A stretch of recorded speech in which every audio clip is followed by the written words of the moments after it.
বসন্ত বসন্ত শুধুমাত্র একটা ঋতুযাপনের সময়কাল নয়, শিমুল পলাশের লাল রঙে রাঙা হয়ে ওঠা প্রকৃতিকে দেখার একটা অনুভূতি, একটা উৎসব।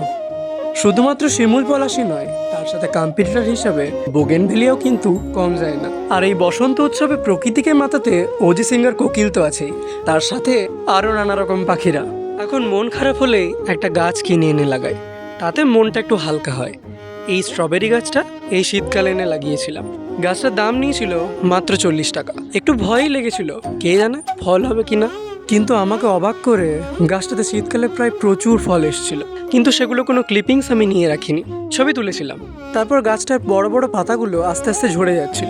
কিন্তু কিছুদিন আগে দেখি গাছটাতে আবার নতুন করে সবুজ পাতা গজাচ্ছে, গাছটাতে আবার ফুল আসছে, ছোট ছোট ফলও ধরলো। আমার বাড়ি যেহেতু গ্রামে, আর আমার বাড়ির বাগানে অনেক বড় বড় গাছ থাকার জন্য নানা রকম জানা অজানা পাখি বাসা বাঁধে। তো সেদিন হঠাৎ চোখ পড়তেই দেখি দুটো বউ কথাকেও পাখি নিজের মনেই খেলে চলেছে।